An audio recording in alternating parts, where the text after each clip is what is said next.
The Houston Texans are an absolute mess, to put it lightly.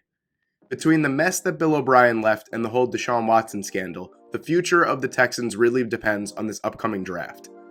As of right now, the Texans own 9 picks, with the opportunity to own many more if they decide to trade Deshaun Watson before the draft.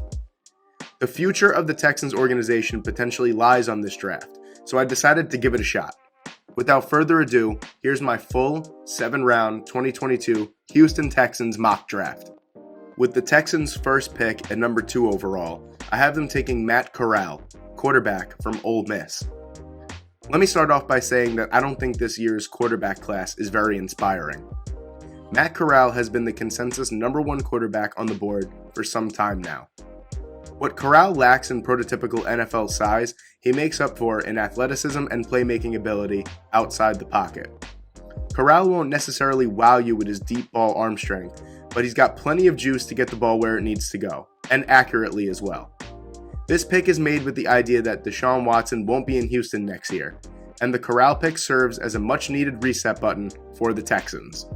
With the Texans' next pick at number 34 overall, I have them taking Drake Jackson, edge rusher from USC.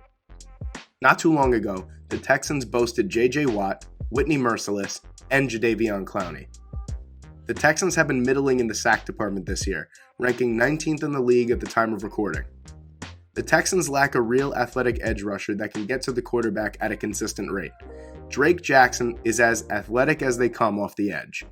In the Texans' base 4-3 defense, Jackson can line up on the edge, but he is also athletic enough to drop into zone coverage or even cover slot receivers and tight ends if the Texans decide to switch up their scheme. Jackson has the size, quickness, and athleticism to solve a lot of problems for the Texans off the edge. With the Texans' next pick at number 66 overall, I have them taking Isaiah Spiller, running back from Texas A&M. The Texans have one of the worst backfield messes I've ever seen. They haven't had an all-purpose 3-down back since Arian Foster left. It's time to wipe the slate clean and draft a workhorse. Isaiah Spiller is a big, physical back at 6 foot, 215 pounds. He's got the speed to reel off explosive plays and has good vision and power. Spiller rushed for over 1,000 yards on only 179 carries this past season. Spiller also possesses the necessary receiving skills out of the backfield to be a true workhorse and rarely come off the field. The Texans have a ton of holes all over their roster, but getting a true 3-down back like Spiller would help solve their backfield problems for a long time to come. With the Texans' next pick at number 87 overall, I have them taking Jermaine Waller, cornerback from Virginia Tech. After missing almost the entire 2020 season, Waller has put together a great 2021 campaign. He's racked up 46 tackles with 4 interceptions, a pick 6, and 5 passes defended. Waller was even named the ACC Mid-Year Top Defensive Player in 2021. The Texans have a ton of free agents this upcoming offseason, including starting cornerback Desmond King. The secondary is lacking so much depth that Waller could walk right into the starting lineup as an outside corner. Long and rangy, Waller likes to play physical in man coverage and is a very smart player in zone coverage. He has a good understanding and ability to disrupt the ball at its catch point, which is important in the NFL, where a defensive back can't even look at the wide receiver without getting a penalty. With the Texans' next pick at number 126 overall, I have them taking Justin Ross, wide receiver from Clemson. To say Justin Ross's draft stock has plummeted since the 2018 season is an incredible understatement. Just 2 years ago, he was considered a first-round wide receiver talent. Ross missed the entire 2020 season due to injury and has had an uninspiring 2021 season, where he averaged just 11.2 yards per catch and 3 touchdowns. Ross has the talent and the frame to become a great weapon on the outside. He plays a physical style of football at 6'4", 205 pounds, and is a tough matchup for any cornerback. Besides Brandon Cooks, the Texans have 50.5 feet of crap in their wide receiver room.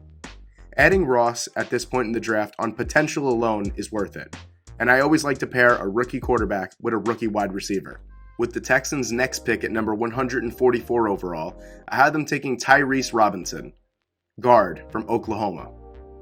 The Texans' interior offensive line depth makes me want to throw up.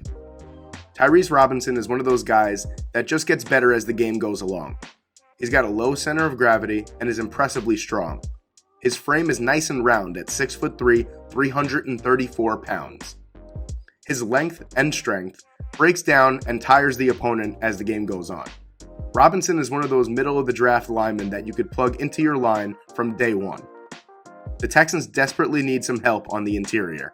With the Texans' next pick at number 181 overall, I have them taking Greg Dulcich, tight end from UCLA. It's not often a tight end averages over 17 yards a catch for 2 straight years. Dulcich is a beast of a vertical threat going straight up the seam. 6'4" and 250 pounds, he's got a huge frame and catch radius, and has good speed and elusiveness for a tight end. If you want an example, watch his 75-yard touchdown against LSU. The Texans have no one in their tight end room that scares anyone, especially from a receiving standpoint. Dulcich has the frame and power to be an effective blocker as well. Getting as many receiving weapons for whoever will be throwing the football is important, and Dulcich can be a real threat in the middle of the field at the NFL level. With the Texans' next pick at number 189 overall, I have them taking Dar Rosenthal, offensive tackle from Kentucky. The Texans have a pair of pretty decent bookend tackles when fully healthy, in Titus Howard and Laremy Tunsil. But this season has proven the depth of the O-line is lacking. Rosenthal is a monster at 6'7", 327 pounds, and really uses his leverage and size in pass protection very well. Rosenthal blocks with an edge to him and finishes his blocks like it's personal. He's a good project piece for the Texans, and with some solid coaching at the NFL level, Rosenthal could be a real steal for Houston.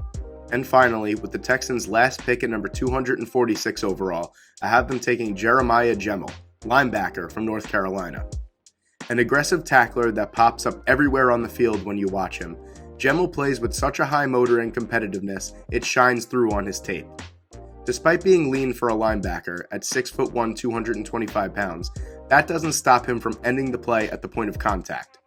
He's good against the run and really understands the spacing and filling in the gaps. Gemmel also has a great feel in zone coverage. He's got great range and speed and would be a great late round pick for the Texans, who seriously lack rotational linebacker depth.